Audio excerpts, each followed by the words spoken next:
Bom, então, mais uma vez aqui para tratarmos agora da prática judicial do auxílio-doença. Então, auxílio-doença na prática judicial. Mas antes de iniciar e dar seguimento, só queria agradecer aos contatos feitos até então, aos e-mails que a gente tem recebido, aos contatos, e pedir que vocês continuem assim, que a gente continue interagindo, que seguramente a gente todos só tem a ganhar com isso. Então, nosso e-mail, já sabem, praticaprevidenciaria@gmail.com. Então, vamos iniciar nessa primeira tela, só relembrando que a gente já mencionou outrora, né? Mas como é prática judicial, inclusive, já trazer um esclarecimento sobre a natureza dos benefícios previdenciários que tem uma particularidade em relação aos benefícios previdenciários por incapacidade. Então, vejam, que já mencionamos, né, na nossa tela, espécie de benefícios. 31, como já dito, auxílio-doença previdenciário. 91, auxílio-doença acidentário, acidente de trabalho. 32, espécie 32, aposentadoria por invalidez previdenciária. Espécie 92, aposentadoria por invalidez acidentária. Espécie 36, auxílio acidente previdenciário. E, por fim, espécie 94, auxílio acidente acidentário. Tá? Aqui são os três benefícios.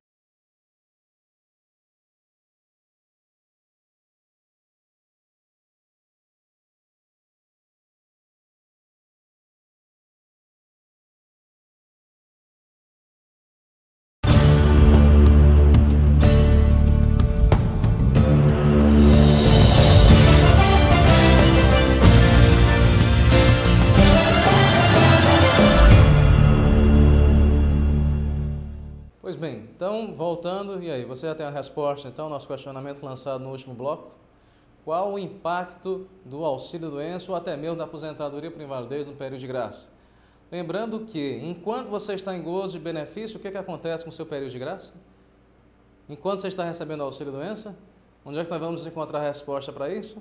Artigo 15, inciso 1 da Lei 8.213, artigo 13, inciso 1 do Decreto 3.048 e artigo 10, inciso 1 da Instituição Normativa 45/2010. Mantém-se ilimitadamente, indefinidamente, a sua qualidade de segurado, ainda que você, teoricamente, não esteja contribuindo.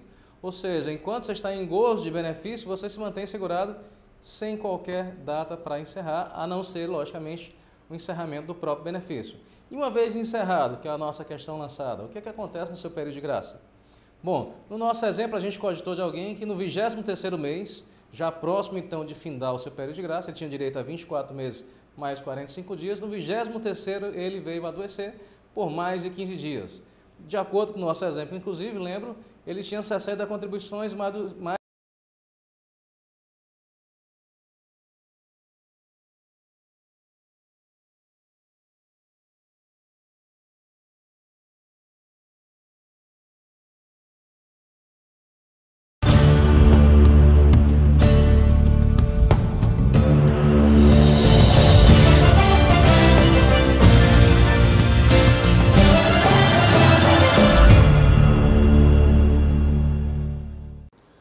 Pois bem, mais uma vez, estamos de volta. Agora, depois de termos realizado os exercícios, resolvido alguns casos sobre período de graça, qualidade de segurado e período de carência, a gente vai adentrar diretamente agora a parte de benefícios previdenciários e vamos iniciar, inclusive, com os benefícios por incapacidade, especialmente porque o auxílio-doença é o benefício mais reclamado junto ao INSS. É o carro-chefe da Previdência Social, é o auxílio-doença. Então, vamos começar nosso estudo voltar agora para benefícios em cima dele, ok? Então, de antemão, eu quero trazer alguns conceitos que eu elaborei para a gente estudar então essa matéria. Então, aí, de plano, vamos logo nos valer de uma tela inicial do nosso slide, onde eu coloco algumas informações que a gente vai então servir para dar o pontapé inicial nessa nossa nova empreitada agora, falando sobre benefícios por incapacidade, auxílio-doença. Então, vejamos.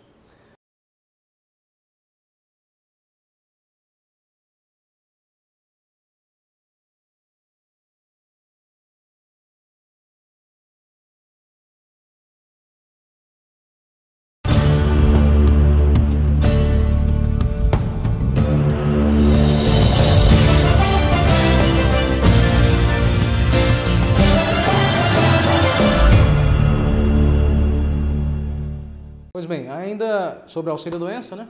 A gente terminamos falando da incapacidade total e temporária, que seria mais comum, E agora me reporta então aquelas outras duas possibilidades de deferimento do auxílio-doença quando a incapacidade é parcial, tá?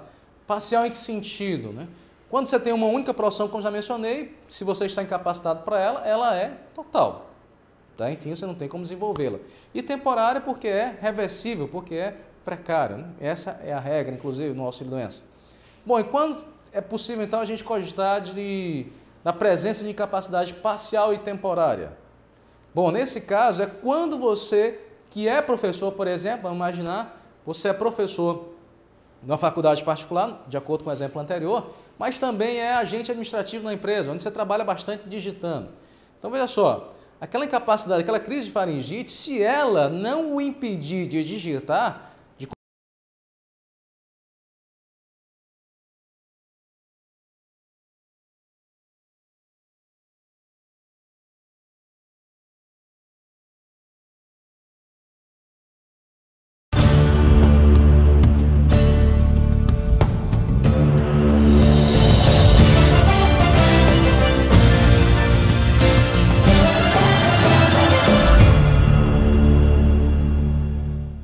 mais uma vez aqui para tratarmos agora da prática judicial do auxílio-doença. Então, auxílio-doença na prática judicial. Mas antes de iniciar e dar seguimento, só queria agradecer aos contatos feitos até então, aos e-mails que a gente tem recebido, aos contatos, e pedir que vocês continuem assim, que a gente continue interagindo, que seguramente a gente todos só tem a ganhar com isso. Então, nosso e-mail, já sabem, praticaprevidenciaria@gmail.com. Então vamos iniciar nessa primeira tela, só relembrando que a gente já mencionou outrora, né? Mas como é prática judicial, inclusive já trazemos um esclarecimento sobre a natureza dos benefícios previdenciários que tem uma particularidade em relação aos benefícios previdenciários por incapacidade. Então vejam, que já mencionamos, né, na nossa tela, espécie de benefícios. 31, como já dito, auxílio-doença previdenciário. 91, auxílio-doença acidentário, acidente de trabalho. 32, espécie 32, aposentadoria por invalidez previdenciária. Espécie 92, aposentadoria por invalidez acidentária. Espécie 36, auxílio acidente previdenciário. E, por fim, espécie 94, auxílio acidente acidentário. Tá? Aqui são os três benefícios